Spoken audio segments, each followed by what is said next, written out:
Naranasan mo na bang mag-react ng padalos-dalos? Magsabi ng hindi mo naman dapat sabihin, gumawa ng isang bagay na agad mong pinagsisihan, at pagkatapos ay hindi ka na matahimik sa kaiisip. Sana nag-isip muna ako.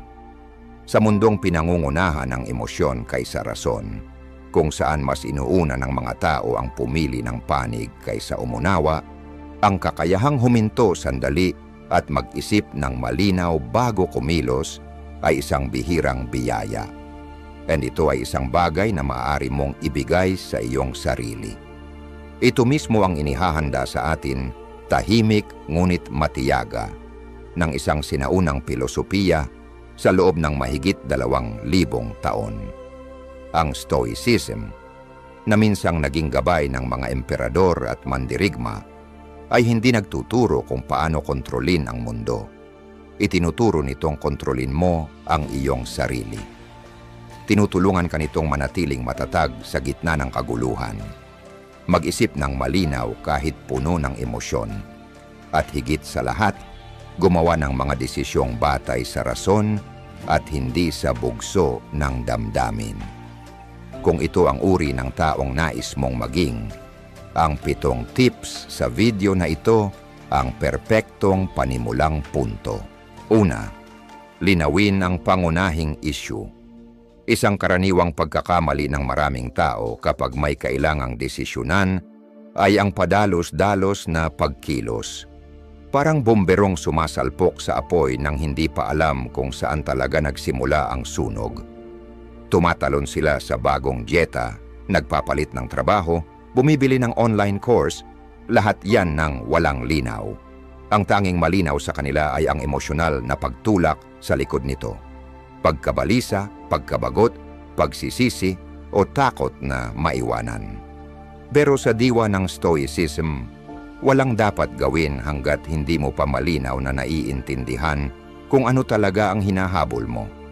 Ilan lang ang masayang sa oras kaysa sa mabilis na pag-akyat sa hagdan, tapos saka mo lang mapagtatanto na nakasandal pala ito sa maling pader. Ang akala nating mga layunin ay madalas na mga anino lang, baluktot na refleksyon ng ating ego.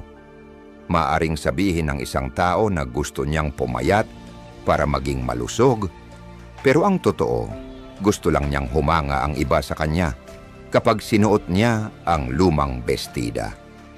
Hindi masama ang layuning yan, pero nakaliligaw kung iniisip mong tungkol ito sa kalusugan. Parang paglilinis ng lente bago ka tumingin, ang paglinaw sa pangunahing issue ay hindi lang unang hakbang, ito ang pinakapundasyon. Kapag hindi mo ito ginawa, lahat ng desisyon mo kasunod ay puro panghuhula na lang. Isipin mong naiisip mong bumili ng bagong sasakyan. Sinasabi mo sa sarili mo, kailangan ko ito para makapasok sa trabaho. Pero kung hihinto ka sandali at tanungin mo, para saan ko ba talaga kailangan ang sasakyan? Maaring magulat ka sa sagot. Baka naman 5 kilometro lang ang biyahe mo kada araw, kadalasan sa loob lang ng syudad, at madalas ay mag-isa ka lang sa loob. Bakit bibili ng malaking SUV na malakas sa gasolina kung ang dahilan lang ay para magmukhang propesyonal? Baka mas akma sa pangangailangan mo ang isang maliit na hatchback. Pero maraming tao ang gumagastos ng daan-daang libo, minsan milyon, para lang makuha ang pag-apruba ng iba. Tapos mababaon sa utang buwan-buwan dahil hindi man lang nila naitanong, ano ba talaga ang gusto kong makamit dito? Ang pagtatanong ay isang makapangyarihang kasangkapan. Pero hindi lahat ng tanong ay nakakadala sa katotohanan. Ang mga mabubuting tanong ay malalim. Imbes na, ano ang pinakamabilis na paraan para pumayat ng 5 kilo? Itanong mo, anong klaseng pamumuhay ang magbibigay sa akin ng sapat na enerhiya para magawa ko ang pinakamainam kong trabaho araw-araw? At kaya ko ba itong panatilihin? Ang malinaw na tanong ay parang flashlight sa loob ng madilim na kuweba. Hindi lang nito ipinapakita ang daan, kundi pati na rin ang mga patay na dulo. Ang pangmatagalang tagumpay ay bihirang nagsisimula sa paano ako mananalo, kundi sa anong laro ba ang nilalaro ko at bakit ko ito pinili. Ang Stoic na pag-iisip ay hindi malamig. Ito ay matatag at malinaw. Kapag ang isang Stoic na pilosopo ay humaharap sa isang desisyon, hindi siya agad nagpaplano. Humihinto muna siya at sinusuri ang motibo niya. Ginagawa ko ba ito dahil tunay ko itong nais o dahil may kinatatakutan ako? Sa panahong laging ipinaalala ng social media kung gaano tayo naiiwan, ang manatiling totoo sa sarili ay isang tunay na gawa ng tapang. Ang pagpili ng plant-based diet para sa kalusugan ay isang bagay. Ang pagpili nito para lang makapag-post ng healthy lifestyle sa Instagram ay ibang usapan na. Subukang isulat ang 3 panloob na dahilan kung bakit gusto mong magbago. Halimbawa, magpalit ng karera. Maaring ganito, gusto kong lumago. Gusto kong mahamon. Gusto ko ng mas dynamic na kapaligiran. Pagkatapos isulat mo rin ang 3 panlabas na dahilan. Walang nakakaintindi sa akin sa kasalukuyang trabaho. Lahat ng kakilala ko ay nagpapalit na. Natatakot akong magmukhang stagnant. Kapag malinaw mong nakita ang parehong panig, malalaman mo kung ikaw ba ay ginagabayan ng panloob na layunin o ng panlabas na pressure. Hindi naman laging mali ang mga panlabas na motibo, pero kapag sila ang nangingibabaw, mas malamang na mawalan ka ng saysay kalaunan. Walang nagtuturo sa atin kung paano mag-isip. Kadalasan, automatic tayong nagre-react, parang pagtaas ng kamay para sa lagi ng isang bagay na paparating. Pero ang critical thinking ay sinasadya. Ito ang sining ng pagbagal, pagsuri, at pagtanggal ng mga patong-patong na dahilan sa likod ng layunin mo. Para makapili ng tama, kailangan mo munang matutong magtanong ng tama. At para makatanong ng tama, dapat alam mo kung ano talaga ang hinahanap mo. Isang halimbawa si Howard Schultz, ang taong nag-transform ng Starbucks mula sa isang kumpanyang nagbebenta ng coffee machines tungo sa isang global cafe empire.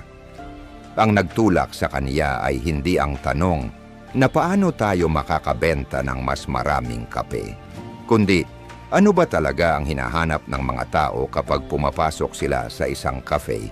Ang sagot, hindi lang kape, kundi isang ikatlong tahanan. Hindi bahay, hindi trabaho, kundi isang lugar kung saan nararamdaman nilang konektado at panatag. Hindi produkto ang hinabol niya. Tinugunan niya ang isang tunay na pangangailangan bilang tao. Kaya, ano ba talaga ang hinahabol mo? Nilulutas mo ba ang isang totoong problema o pinapakalma mo lang ang panandaliang damdamin? Kung hindi ka sigurado, huwag munang kumilos. Linawin mo muna.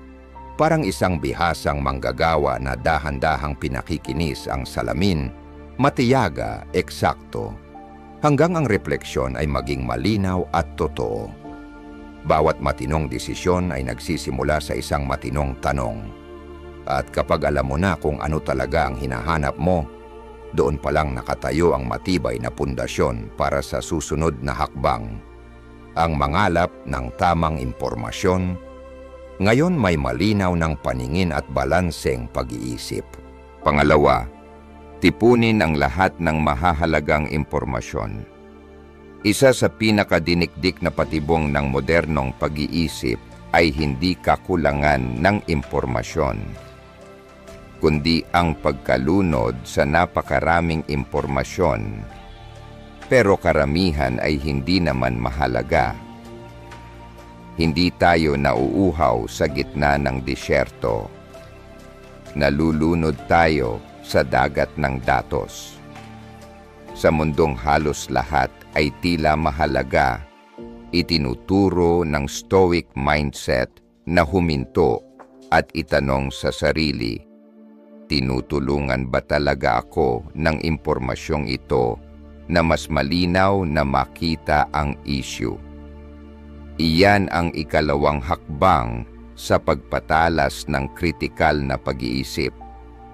Ang matutong mangalap ng tamang impormasyon. Ang talino ay hindi nasusukat sa dami ng alam mo, kundi sa pag-alam kung ano lang ang kailangang malaman at pag-aalis ng lahat ng labis. Ang mga Stoic na pilosopo ay hindi naghahanap ng kaalaman para mang-impress. Naghahanap sila ng kaalaman para makakilos ng may karunungan. Noong isinulat ni Marcus Aurelius, "Kung may makakapagpakita sa akin na mali ang iniisip o ginagawa ko, ikagagalak kong magbago sapagkat ang hinahanap ko ay katotohanan at walang sino mang tunay na nasaktan dahil dito." Hindi niya tinutukoy ang filosofiya bilang isang larong pangluhiya. Para sa kanya, ito'y kasangkapan sa pagharap sa buhay. Hindi tayo naghahanap ng impormasyon para lang kumpirmahin ang paniniwala natin, kundi para magkaroon ng tapang na magbago kapag ang katotohanan ay nagtuturo sa ibang direksyon. At para magawa iyon, kailangan nating paliitin ang saklaw. Isipin mong nagpaplanong magpalit ng karera.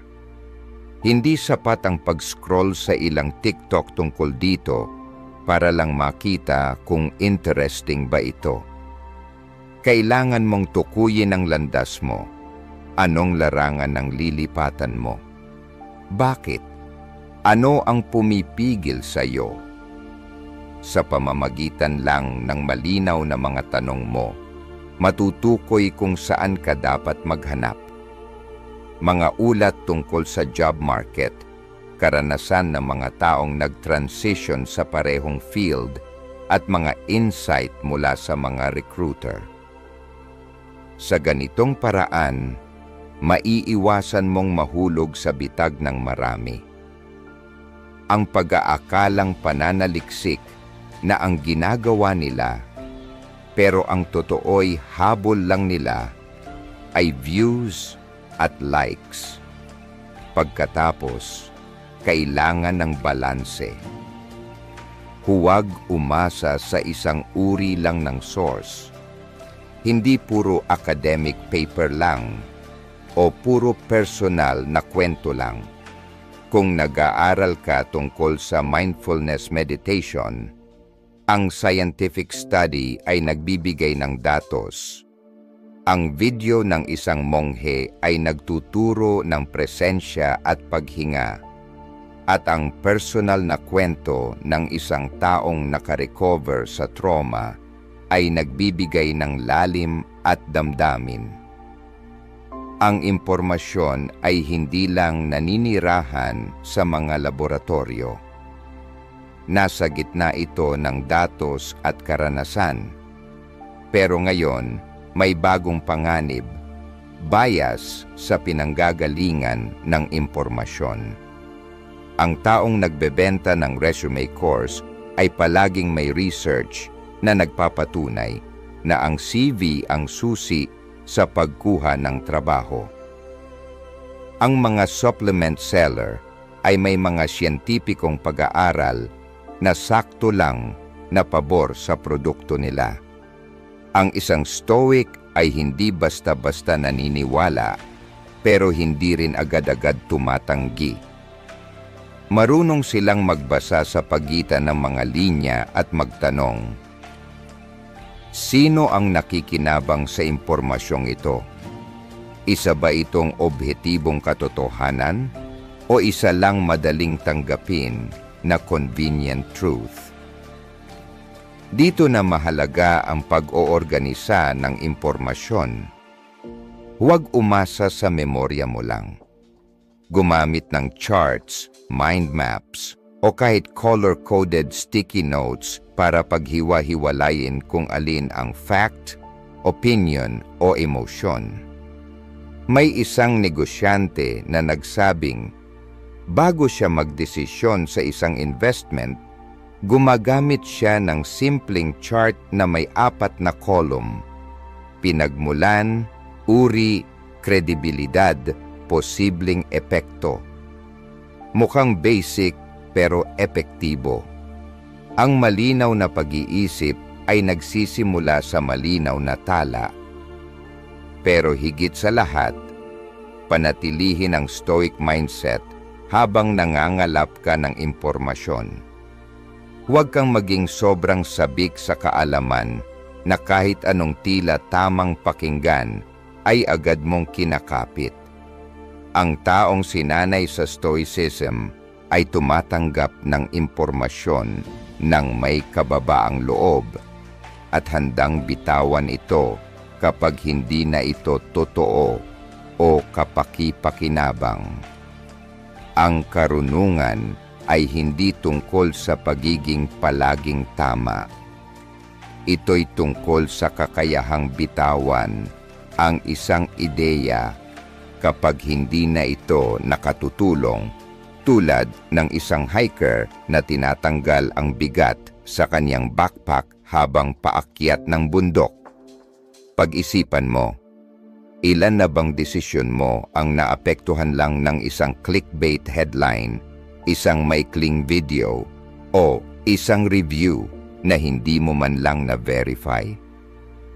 Talaga bang alam mo kung bakit mo pinaniniwalaan ang mga pinaniniwalaan mo? At higit pa roon, may tapang ka bang baguhin ang paniniwalang iyon kapag napatunayang mali? Tingnan mo si Ray Dalio, ang kilalang investor. Bukas siyang pinupuna ng kaniyang sariling team, hindi dahil kulang siya sa kumpiyansa, kundi dahil alam niya ang limitasyon ng sariling pananaw. Iyan ang kritikal na pag-iisip sa aktwal na aplikasyon at purong stoicism sa gawa. At kung iniisip mong, paano ko malalaman kung sapat na ang impormasyon ko para magdesisyon? Heto ang simpleng panukat. Kapag kaya mo nang makita ang issue mula sa 3 magkakaibang anggulo, naiintindihan mo ang parehong panganib at benepisyo, at hindi ka na ginagabayan ng bugso ng damdamin, iyon ang senyales na handa ka na. Doon pa lang magiging makabuluhan ang susunod na tanong. Ang mapa bang ito ay tumutugma sa realidad? At itinatanong ko ba ang tamang tanong sa simula pa lang? Diyan magsisimula ang susunod na hakbang. 3, magtanong ng malalim. Naranasan mo na bang maging sigurado sa isang desisyon, pero isang maliit na detalye, isang numero, isang tanong na hindi mo inaasahan, ang nagpaguho sa lahat, parang domino? Ang sandaling iyon ay hindi kabiguan. Isa itong palatandaan na hindi mo na itanong ang tamang mga tanong. Sa stoic na pananaw, walang puwang ang emosyonal na panghuhula. Ang kritikal na pag-iisip ay hindi tungkol sa panalo sa argumento.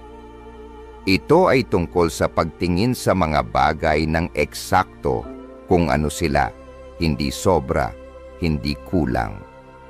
At ang pinakamatalas na kasangkapan dito, ang sining ng pagtatanong.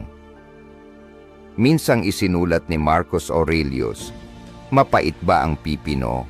Itapon mo. May tinik ba sa daraanan mo?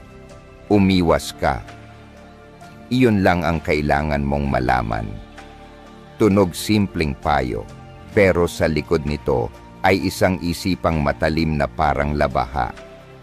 Hindi niya tinanong kung dapat bang mapait ang pipino. Ang tanong lang niya, mapait ba? Yun lang. Kapag tinanong mo ang tamang tanong, malinaw na ang sagot. Ang problema, karamihan sa atin ay namumuhay ayon sa reflex, hindi sa pagninilay. Isang clickbait na pamagat, isang makinang na estadistika, isang nakaaantig na kwento, tumango na lang tayo. Pero para sa isang stoic na palaisip, kailangang dumaan ang bawat impormasyon sa 3 tarangkahan. Makatuwiran ba ito? May matibay bang ebidensya? May kaugnayan ba ito sa sinusuri ko? Hindi ito matinding pagdududa.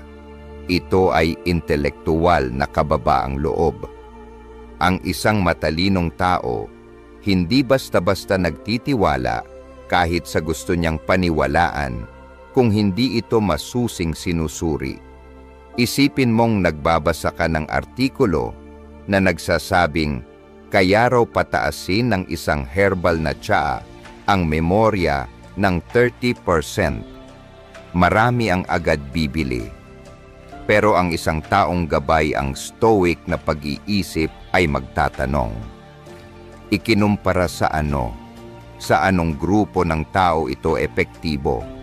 Gaano katagal ang isinagawang pag-aaral? Naulit ba ang resulta? Sino ang nagpondo sa pananaliksik? Sa pagbabagong anyo ng impormasyon tungo sa mga tanong, nakagagawa ka ng mental na panala. Matulis at matibay, kaya nitong salain ang anumang hilaw na konklusyon. Ang mga tanong ang nagsisilbing angkla mo sa gitna ng ingay ng mundo. Kapag nakatanggap ka ng makintab na promo email, huwag agad magtanong ng, bibilin ko ba ito? Sa halip, tanungin mo, mapagkakatiwalaan ba talaga ang nagpadala? Anong maliit na detalyeng hindi ko pa nababasa? Kapag nagre-repaso ng sales report, huwag lang tumingin sa average. Tanungin mo, naapektuhan ba ito ng isang outlier? Representatibo ba ang laki ng sample? Habang mas marami kang tinatanong, mas maraming nakatagong katotohanan ang iyong matutuklasan. Isa sa pinakamakapangyarihang teknik, sadyang maghanap ng mga counter-example. Mag-isip na parang siyentipiko. Huwag lang itanong, totoo ba ito? Kundi, kailan kaya ito pwedeng hindi totoo? Halimbawa, may fitness program na nangangakong papayat ka ng 5 kilo sa loob ng 2 linggo. Maganda. Pero ngayon, hanapin mo ang mga taong sumunod dito pero hindi pumayat. Baka hindi ito angkop sa kanilang body type. Baka sila ay mga eksepsyon. Pero kung hindi mo itatanong, hindi mo malalaman. Ang critical na pag-iisip ay hindi lang para sa akademya o business analytics.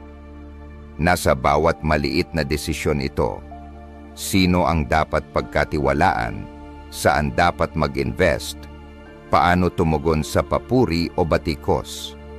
At para mahasa ito araw-araw, iisa lang ang kailangang kasanayan. Ang lakas ng loob na magtanong ng hindi komportableng tanong. Palagi.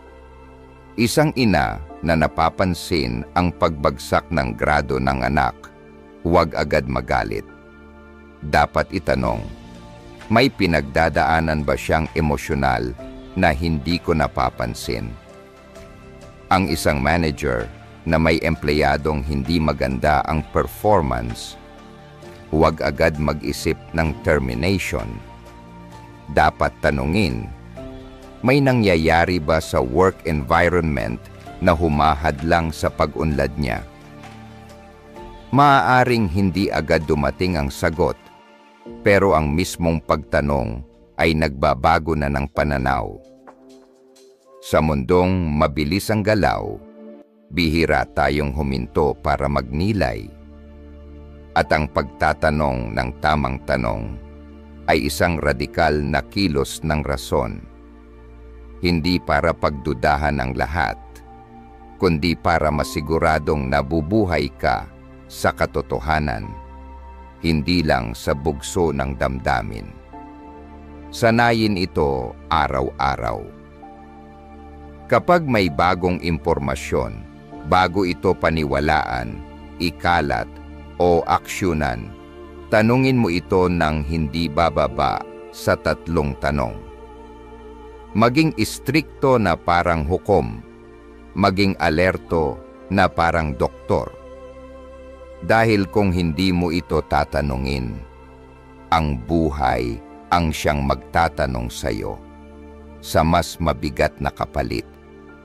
At kapag bihasa ka na sa sining ng pagtatanong, panahon na para umangat pa, ang matutong basahin ang kahihinatnan ng bawat desisyon. Ang kaalaman sa katotohanan ay hindi sapat. Ang isang stoic na palaisip ay laging tanaw ang maaaring mangyari. Kaya paano mo susuriin ang pangmatagalang epekto ng isang desisyon nang hindi nadadala sa panandaliang pakinabang? Iyan ang leksyong naghihintay sa susunod na hakbang. Ika-4, timbangin ang mga implikasyon at kahihinatnan. Isipin mo ito. Nakatayo ka sa isang silid na puno ng mga switch. Bawat isa ay nagpapailaw, pero hindi lang isang bombilya ang naaapektuhan. May mga nagpapailaw ng buong hilera ng kumikislap na ilaw. Ang iba naman ay nagpapakilos ng bentilador. Isa roon, maaaring sumabog ang buong fuse box. Ganyan din ang bawat desisyong ginagawa natin. Ang nakikita natin ay ang unang sulyap, ang ilaw, pero sa likod nito may tanikala ng mga kahihinatnan na hindi natin inaasahan. Ang matalas na palaisip na nakaangkla sa mga prinsipyo ng stoicismo ay hindi lang humihinto sa kung gawin ko ang A, mangyayari ang B. Ang tanong niya, ano ang susunod sa B? At pagkatapos niyon, ano pa ang susunod?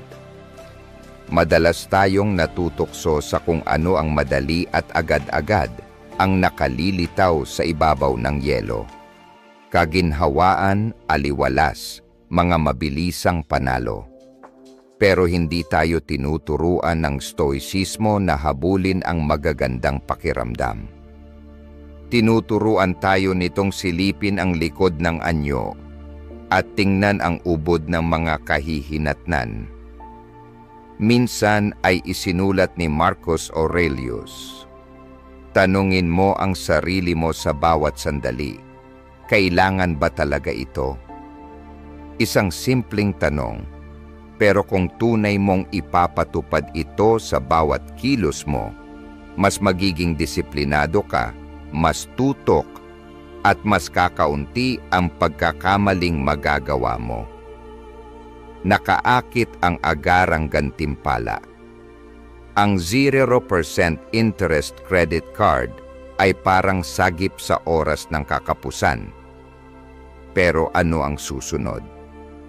Mas maluwag kang gumastos, lumalagpas sa budget, at makalipas ang ilang buwan, sisimulan na ang interest, kasama ng stress, presyon, at pakiramdam ng pagkakakulong.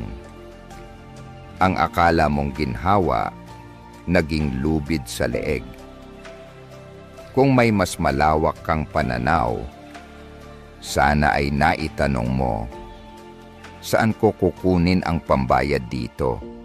Paano kung mawalan ako ng kita? At hindi lahat ng kahihinatnan ay tuwiran. May mga pagpiling sa unang tingin ay walang epekto, pero lumalawak ang alon sa paraang hindi natin inaasahan. Halimbawa, bumaba ang presyo ng gasolina. Masaya ka at nakakatipid bawat buwan.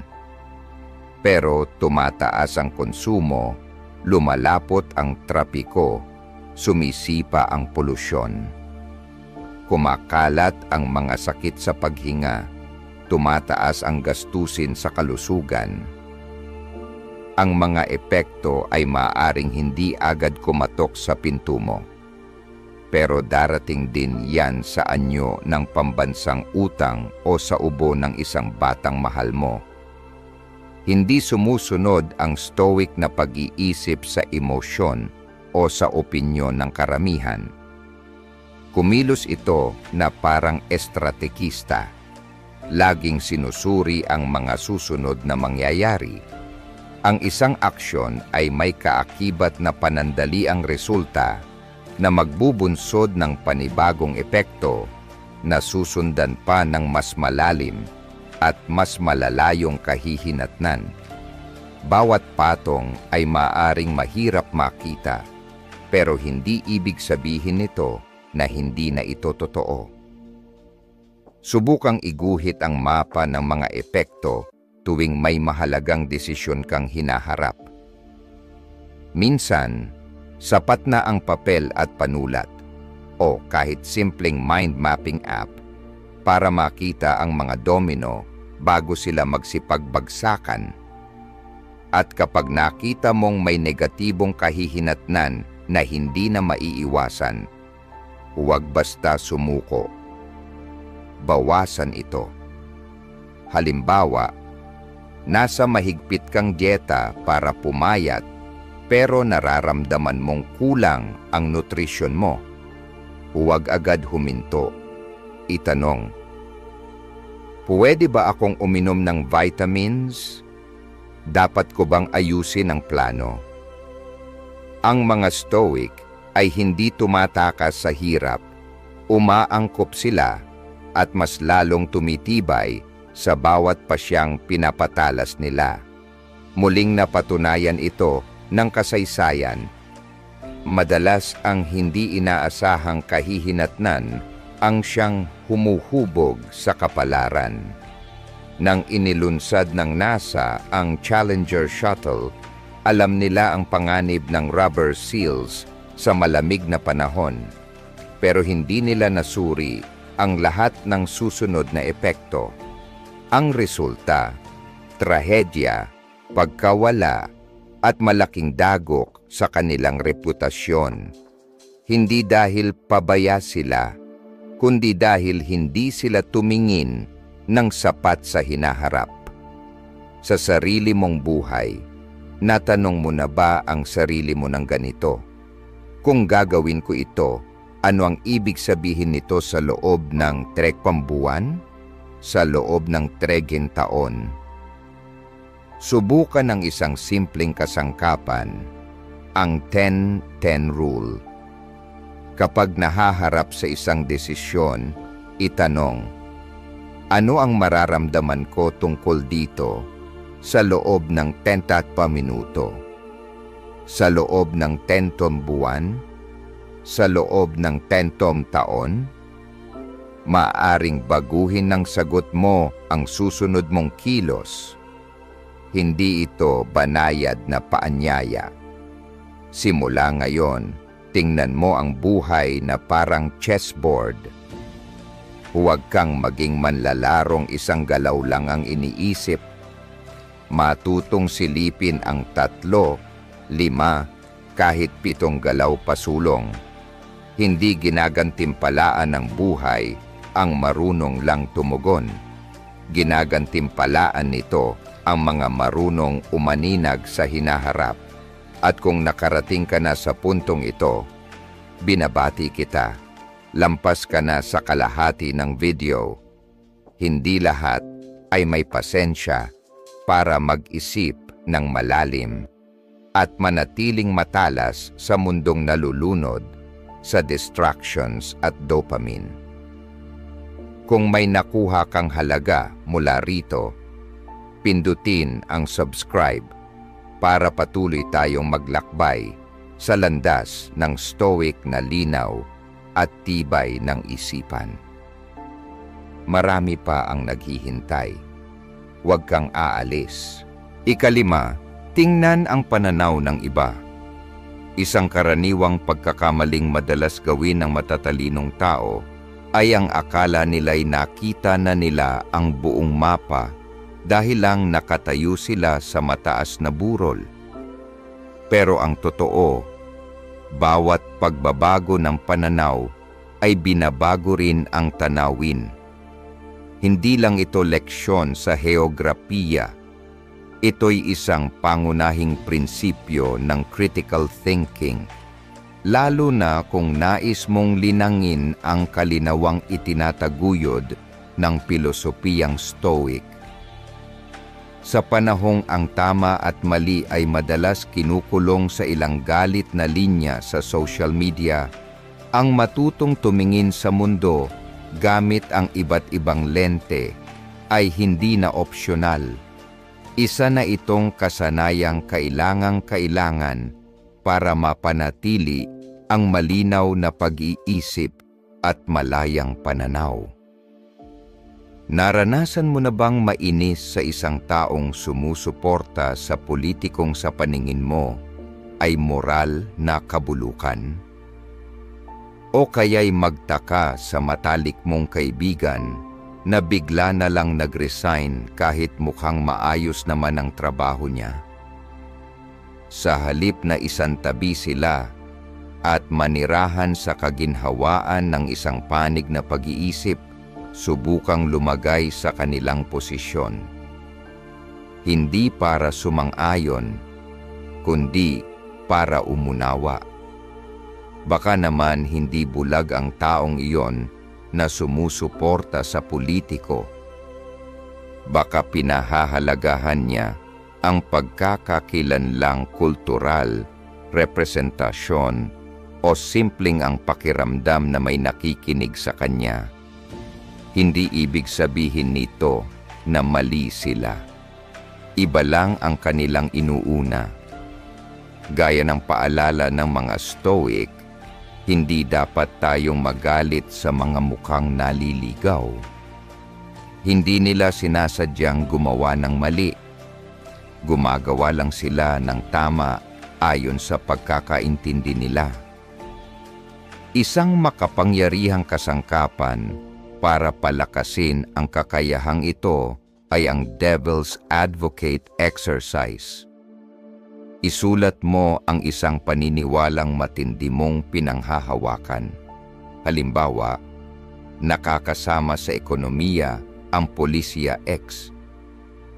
Pagkatapos, pilitin mong bumuo ng kahit 3 lohikal na argumento laban sa sarili mong pananaw.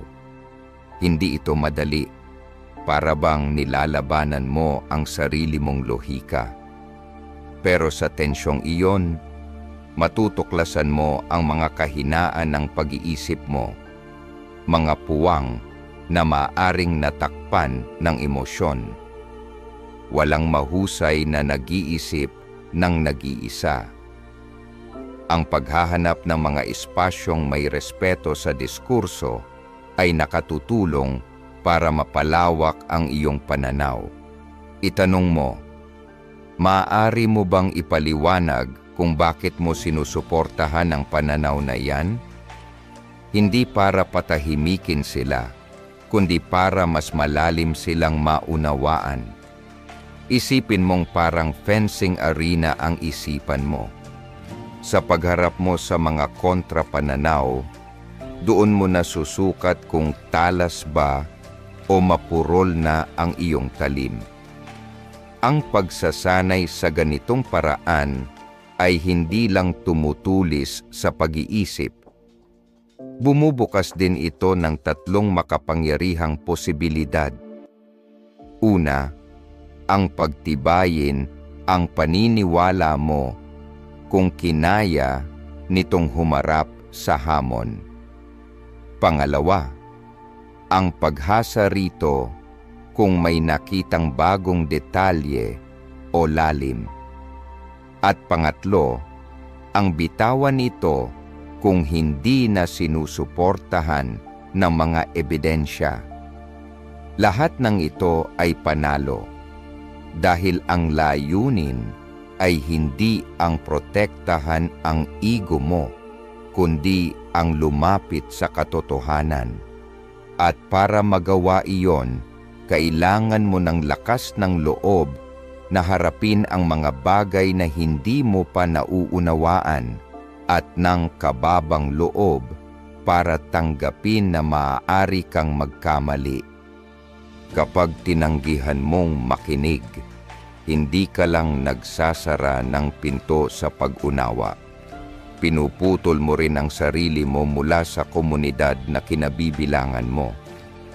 Ang kritikal na pag-iisip ay hindi larong pang-isa. Isa itong kolektibong pagsisikap para matukoy ang tunay mong lugar sa masalimuot na habi ng karanasan ng sangkatauhan. Hindi namumunga ang kaalaman sa isang vacuum. Kailangan nito ng banggaan, puna at pagwawasto. Tanging sa aktibong paghahanap ng salungat na pananaw mo lang, matututunan kung paano makisangkot sa mundo gamit ang karunungan, hindi emosyon, at makikita ito sa araw-araw. Sa negosasyon ng sahod, ang pag-unawa sa kalagayan ng kumpanya ay hindi nagpapahina sa posisyon mo. Nakakatulong ito para makapag-alok ng makatuwiran at balanseng panukala. Sa pagpili ng business partner, ang pakikinig sa dahilan kung bakit mas pinili ka kaysa sa iba ay maaaring magbunyag ng mga pangunahing lakas na dapat mong pagtuunan.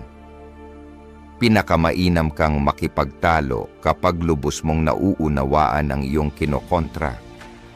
Kaya itanong mo sa sarili mo, nakinig ba talaga ako sa salungat na pananaw ngayon?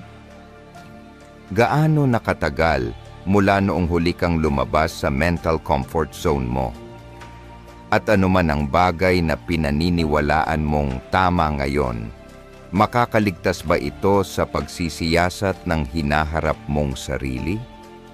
Kung kaya mong gawin ito, kung mapipigil mo ang ego mo sa pagharang sa talino mo, mas malapit ka na sa uri ng kalinawan na buong buhay hinangad ng mga Stoic.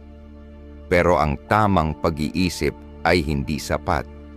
Sa susunod, susuriin natin ang tunay na hugis ng kalidad ng iyong mga desisyon, kung paano mo pipiliin at uunahin ang tama. Dahil hindi lahat ng posibilidad ay karapat-dapat sa oras mo. At kapag lahat ay parang mahalaga, ang totoo'y wala talagang mahalaga. Ika-6, suriin at unahin ang mga pagpipilian. Minsan, ang kakulangan sa kalinawan ay hindi dahil sa kawalan ng opsyon, kundi sa kawalan ng linaw kung alin sa mga ito ang tunay na mahalaga. Sa larong tinatawag na buhay, puno ng gumagalaw na piraso, hindi basta-basta sumusunod ang Stoic sa bugso ng damdamin. Humihinto siya, nagmamasid, at pumipili ng may layunin, hindi base sa silakbo, kundi sa lohikang hinasa ng disiplina. Sa critical thinking, ang pagsusuri at pagbibigay prioridad sa mga opsyon ang siyang nagdadala ng kaayusan sa gitna ng kaguluhan. Ito ang tulay sa pagitan ng pagkakaalam at pagkilos. At kapag nasanay ka rito, karamihan sa mga pasya sa buhay ay magiging mas simple kaysa sa unang tingin. Kung hindi mo alam kung ano ang tunay na mahalaga, susubukan mong gawin ang lahat at sa huli, wala kang matatapos. Para kang umaakyat ng bundok na sobrang bigat ng dala kaya hindi na makausad. Kaya't kailangang matutong magsala, pumili at tumanggi ang mga matalas mag-isip.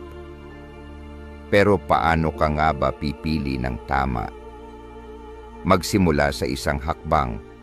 Lumayo muna at tingnan ang kabuuan. Isipin mong nakaharap ka sa 5 business proposals, 3 skill building courses, o kahit 7 gawain sa iyong to-do list ngayong araw.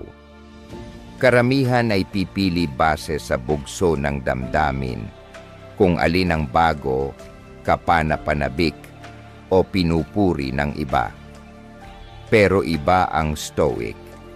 Ipinapakita niya ang lahat ng opsyon ng malinaw, tulad ng isang strategist na inilalatag ang mapa ng labanan. Unang hakbang, isulat ang lahat ng opsyon ng walang panghusga o bias. Kunin mo muna ang buong larawan. Simple lang pakinggan, pero malaki ang naitutulong nito upang maiwasan ang ilusyon na dalawa lang ang pagpipilian, samantalang may 5 o higit pang landas na hindi mo pa talaga tinitingnan.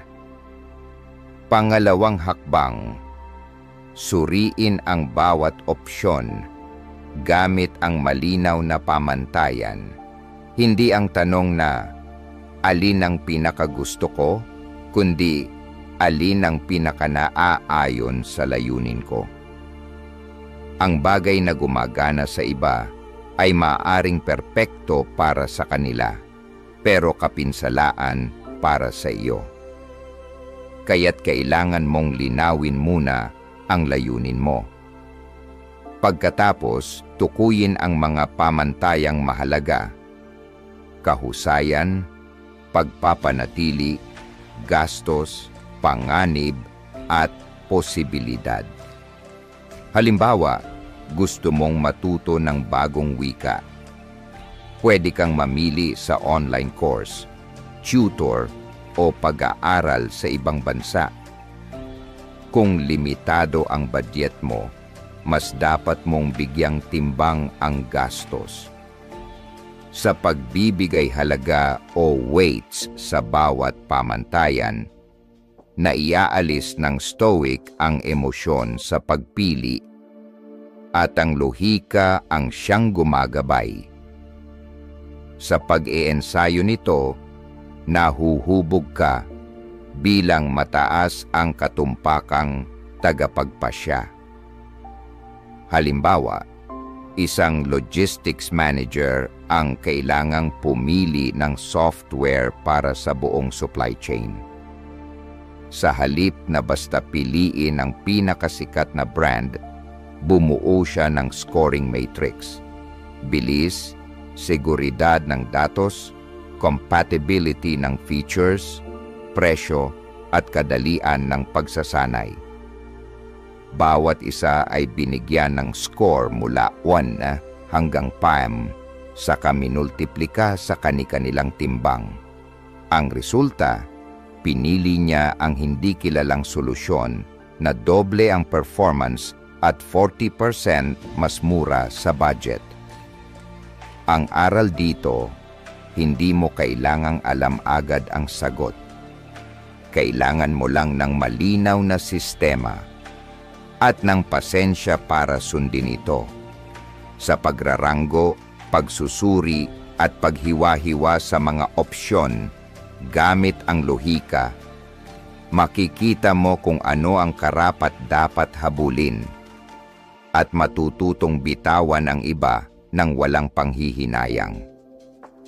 Dahil sa buhay, hindi lahat ay karapat-dapat sa oras mo. Hindi lahat ng layunin ay karapat-dapat sa sakripisyo mo. Ang tanong, handa ka bang magbawas? Dito lumilitaw ang isang maselang kabalintunaan. Habang dumarami ang opsyon, mas kailangan mo ng limitasyon. Gaya ng liwanag na nagiging apoy lamang kapag nakatuon, ang kritikal na pag-iisip ay nagbubunga lamang ng resulta kung marunong kang tumutok sa tunay na mahalaga. Kaya itanong mo, gaano karaming oras ang ginugugol mo sa malinaw na pag-iisip? At gaano karami ang nasasayang sa malabo at palaboy-laboy na pag-iisip. Ang ika-6 na hakbang ay tungkol sa desisyong pinanday ng lohika. Pero ang lohika lamang ay hindi sapat. Ang bawat pasyang pinag-isipan ng mabuti ay kailangang sundan ng pagkilos at pagkatapos pagninilay. Dahil kung hindi mo babalikan ang mga naging desisyon mo, paano mo malalaman kung gumagana ba talaga ang batayan mo sa paghusga? At diyan papasok ang huling hakbang sa paglinang ng kritikal na pag-iisip, kung saan nagtatapos ang pagsusuri at nagsisimula ang paninindigan. 7. Ipatupad ang mga desisyon at magmuni-muni. Walang inaasahang relo na magsabi ng tamang oras kung hindi naman ito kinakalibrate. Kaya bakit natin inaasahan na perpekto ang ating pag-iisip kung hindi naman natin ito sinusukat, sinusubok o pinapainam? Ang pilosopiyang Stoic ay hindi nangangaral ng biglaang pagiging perpekto. Ipinaglalaban nito ang patuloy na pagmamasid sa sarili, gaya ng siyentipikong pinag-aaralan ang isang eksperimento. Ang paggawa ng desisyon ay hindi ang katapusan. Ito ang simula. Ang tunay na kritikal na pag-iisip ay hindi lamang ipinapakita sa sandali ng pagpili.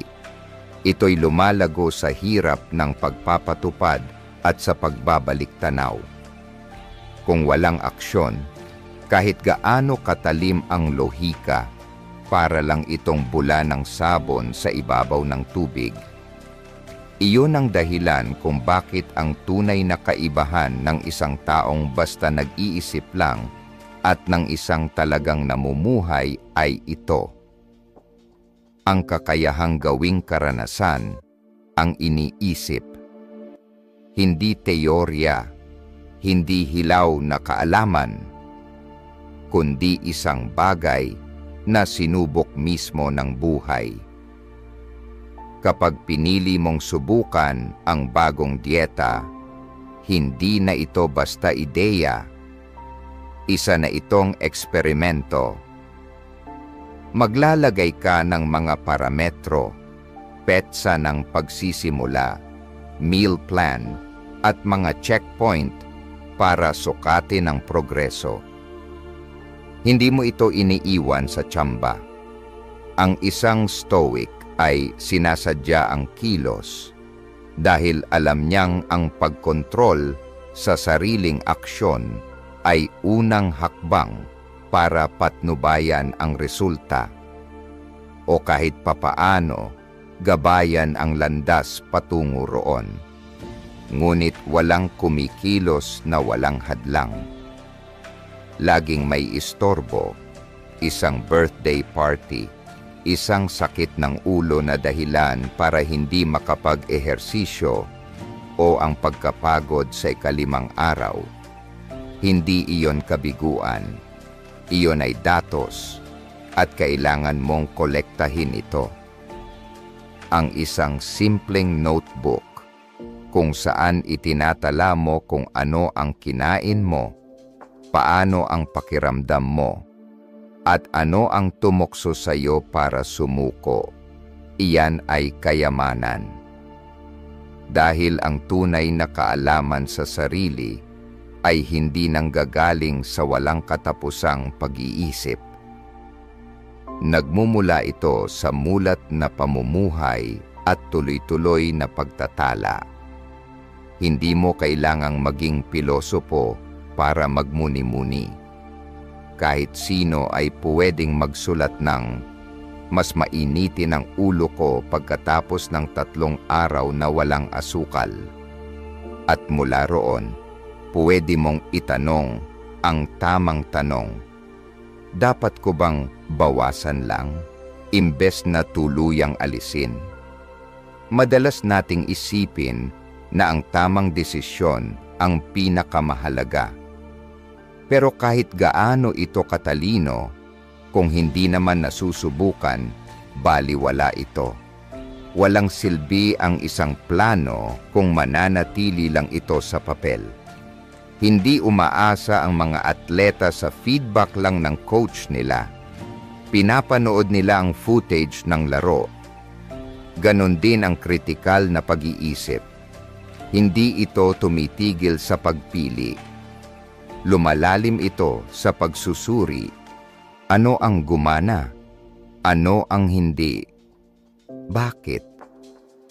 At ano ang natutunan mo? Kung sumubok ka ng bagong paraan ng pakikitungo sa iyong team, huminto ka matapos ang isang linggo at itanong, talaga bang mas nakinig ako o hindi ko lang namalayang nakasingit ako sa usapan? Ang sagot, mabuti man o hindi, ay progreso, basta't ito'y tapat. Nasa katapatan na iyon nagtatagpo ang filosofiya at pananampalataya. Dahil hindi lamang lohika, kundi pati pananampalataya ay nawawalan ng saysay kung hindi ito naisa sa buhay sa konkretong kilos. Gaya ng sinasabi sa Biblia, ang pananampalatayang walang gawa ay patay. Ang pananampalataya na walang aksyon ay isang walang buhay na balat. Ganoon din, ang pag-iisip na hindi isinasabuhay ay wala ring halaga, parang blankong rolyo ng papel. Kaya balikan mo ang iyong sarili. Ilang beses ka na bang nagtangkang baguhin ang isang ugali pero hindi mo naman sinuri kung alin ang talagang gumana? Ilang beses ka nang nagmadaling humusga nang hindi mo binigyan ng patas na pagkakataon ang iyong eksperimento? Mas mahalaga, ginagamit mo ba ang bawat pagkabigo bilang kasangkapan para mag-adjust o bilang dahilan para sumuko? Ang kasaysayan ay pumapanig sa mga taong sumubok at muling sumubok na may maliliit na pagbabago. Hindi nila kailangan maging henyo. Kailangan lang nila ng isang bagay, itala at magnilay. Itinayo ng Toyota, ang higanting kumpanya sa paggawa, ang kanilang imperyo sa prinsipyong ito.